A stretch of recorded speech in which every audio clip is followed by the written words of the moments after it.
A new show, We're here. more content. We keep bringing it. We hear you. You didn't say anything, but We service you. hey, I like a good servicing. We have towels available. We do get wet. Extremely wet, if you will. What's the new show called, I hear you say? It's called Top of the Gimmicks. Top of the gimmicks. I am Rob Campbell. And I am your person, Craig Challoner. We're under a minute. Algorithms. Craig. Yeah, the intro's short. What's the crack? So, ladies and germs, we thought we would bring more content to you because you don't have enough in your lives. And we want to provide you with everything we can. Else included. So we have come up with a top of the gimmicks for everybody. We are going to give you our top fives on all kinds of everything. Obviously, majority of this will be wrestling orientated. Every so often we may slip in a little special, wink wink. Halloween's coming up. Just saying. So look at that. See what happens when you drop it on them, and rather than pre-warning them, you get them sex faces. That's what I want. I love that sexy little bear. So, top five gimmicks works very simply. We are going to have top five of today's simple task of gimmick matches. Gimmick / stipulation. So, to break it down easy for everyone. What is that, mate? There we go. So, it means it's not a singles, one-on-one normal match. It's not a 2-on-2 standard tag match. Anything else, anything, classes as a stipulation or a gimmick. Brilliant. So you can put Bagwell's mom on a pole. You can add Vince as a special referee. Whatever it is, we're going to give you our five and break them down to a degree. This is not going to be a long haul, people. This is just five. 1 to 3 for 5. I'll bang one out. Rob will bang one out. Then we'll give our top 5. I ain't got enough here. I ain't got enough. I'm already considering changing one. Oh, see, this is what it's like, people.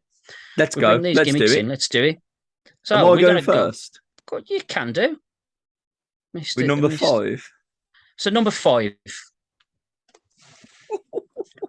Oh, he doesn't know. Oh, I don't. I have got 5 listed. I already want to change one.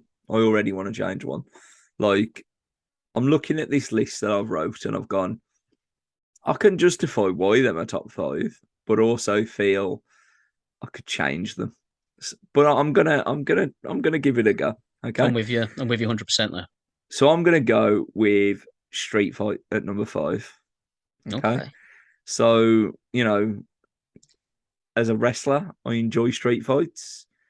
The reason that I enjoy them is because I get to tell a prolonged story in a more violent way than usual, with weapons involved, and they add things to me, to the match and the story. So a street fight is definitely up there. I think we've seen some great street fights over the years. You know which one I'm going to mention. The greatest street fight of all time. Royal Rumble 2000, Triple H versus Cactus Jack. Need I say more? They're good 5. I'm happy with that one. So my number 5 is probably going to be a bit of a surprise entrant, if you will. But my number 5 is a traditional Survivor Series style match. Beautiful. A 4-on-4 or 5-on-5. Now, the reason I've stuck this in here is I think when this match is done correctly, this can be amazing and it can tell a fucking quality story. For me, 2 major big standouts. Nexus, for instance, Daniel Bryan comes back to a team with Cena against Nexus. Great story throughout that, absolutely brilliant. And then the other one, the big standout for me is Team Bischoff versus Team Austin. Shawn Michaels, last man standing in that. This can be told so fucking, and Dolph Ziggler. Let's backtrack Team 1 Authority. second. Team Authority. Yeah, Dolph Ziggler, the sole survivors. Like, you can tell us great story with this type of match when it's done right. Absolutely. When it's done right. Yeah, we've had a doubt. We're covering the late 90s, the Attitude Era. So we know how poor the Survivor Series matches are treated at this point in time. Yep. But they really, and the focus of going from having 3 of them on a card, ruining it, or the whole card being Survivor Series matches like it used to be back in the day. I'm not the early renditions, if you will, of Survivor Series were pretty good actually. It started dropping off mid-90s when you're having, fucking King and Doink the Clown and all of those little fucking gimmicks that were shit. King's Court. Fucking terrible, absolutely terrible. But you're right, it has really turned around. And when you're having a big focus on the match as well, such as the Nexus stipulation, the Team Authority stipulation, the Team Bischoff versus Austin stipulation, and then you have that story in there with a Soul Survivor, if you will, and things like that. It just that they are brilliant. They are brilliant. Can be. I do enjoy them. And it does have a link to this. 36 years coming up now for Survivor Series. Fucking hell. Wow. So it's nearly as old incredible. as me. Nearly. Not quite. Not quite, but nearly. Wow. But nearly. Nice. Generation game.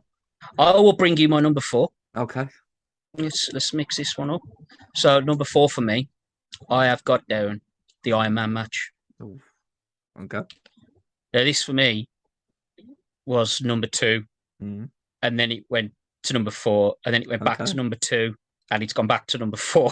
Yeah. I love the Iron Man match again when it's done right, but this can be amazing. This is for your pure wrestling.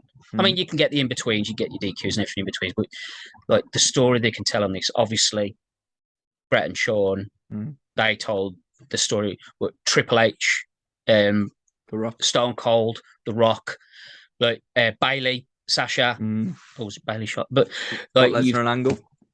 Rock and Angle, you've got all these moments where you can just draw such a great half an hour. I'm good. If you're good enough in that ring to grab me for an hour, I'm happy to sit and watch and enjoy every second of it. So, I'm with you. Number 4 for me is also an Iron Man match. It's in my top 5, brother. It is in my top 5 for the exact reasons that you've give. So I'm not going to say any more, and I'll move on to number 3. Let's do it. Tables, ladders, and chairs. Oh my. Oh my. I think again, I was struggling. I was looking at a ladder match, and I was going, what version of a ladder match do I love the most? And Money in the Bank or TLC was where my head was at. And there are some dead shit Money in the Bank ladder matches, and there's some dead shit TLC matches. But I think back and go, what's the most memorable out the two? Do I get more out of a Money in the Bank? And I'm just talking about the match because the cash-ins are a completely different gimmick. Yeah. They're not part of the match. They're completely different. So that led me to TLC moments. And the main one that I think about, and I always go back to WrestleMania 17, Edge, Jeff Hardy, that spear shot. Beautiful. It's beautiful. There's more to it. That random one on SmackDown the one night was fucking class. Yeah. Like, there are so many good tables, ladders, chairs matches out there. So, yeah, number 3, TLC. So, my number 3 had a little extra to it, because my number 3 was a ladder match, a Money in the Bank, and a TLC. Look at that. And I ultimately broke it down to TLC as well. I recently watched Jeff Hardy versus Undertaker ladder match, and I was like, this was dead good. I forgot how good this was. And then I watched Edge and Cena TLC. Yeah.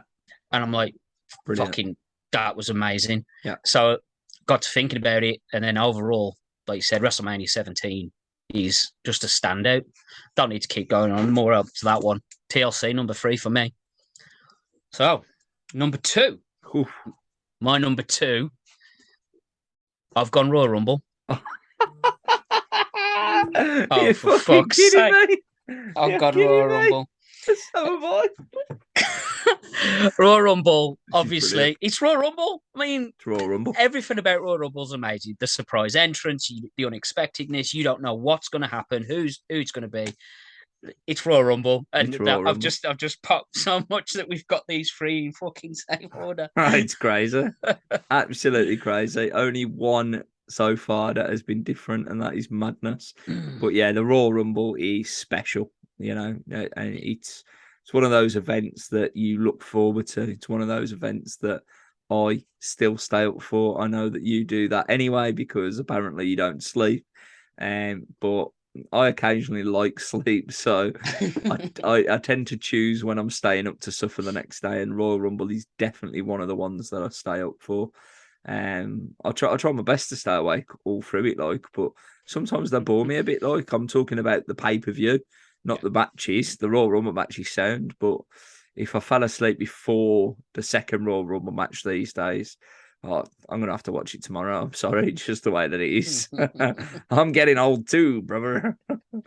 Royal Rumble, number two. Love it. And number one. Go on then. Okay. So again, you know, you think of all the great matches or the great types of matches out there. You know, Bunkhouse Stampedes, Judy Bagwell on a pole, Battle Bowls. What else is really good? Fucking hell. Blindfold matches, they're great, aren't they? Blindfold matches. What a great match. What a great match. But baseball bats on a pole. Basically, 4 boxes. One of them's got a championship or all of the gimmicks. Fucking hell. I love them. Oh. So I had to think of, you know, rivalries and how rivalries used to. Look at him. He knows where I'm going with this. And he's got the exact same match. I love it. Or has he? We're about to find out. So rivalries would normally end in a cage. Yeah. They'd normally go in a cage. But it got to the point in the WWF where the cage wasn't enough. Do you know what I'm saying? So they had to do something more than a cage. But they did do something more than a cage in 1997. And since 1997, this has been the pinnacle of the cage. And you've tried with the Elimination Chamber, and I love the Elimination Chamber, but you made that safe. And I'm happy about it. Yeah. You made it like you made it like the toy that you sell in Smith's, and I'm happy about it. So it looks too comfortable now. Too comfortable, way too comfortable. So Hell in a Cell. Hell in a Cell is my number one.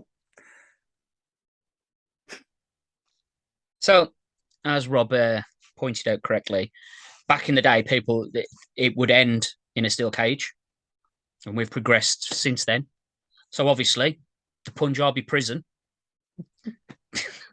didn't make the fucking cut. Come on, Hell in a Cell, obviously, for fuck's sake. This is just, it's Hell in a Cell, like some of the most iconic moments, especially in the decade that we're living in now. Yeah. Like, oh mate, it's amazing. Mick Foley, Shawn Michaels, Triple H, like it goes on. Like this has been amazing. Seth Rollins, and again, even with the Fiend, you know, Cody Rhodes and Seth recently. Yeah. Fuck me, what a Hell in a Cell. Absolutely, it's just such an iconic match, and it really is. Well, should be where you end everything. The be all and end all feud stories, everything. It's done. This is where, if you're in that Hell in a Cell, it's over from there. Absolutely. And obviously the big man himself, Taker. Let's not leave Taker off. Nah, I didn't think you were going to do that.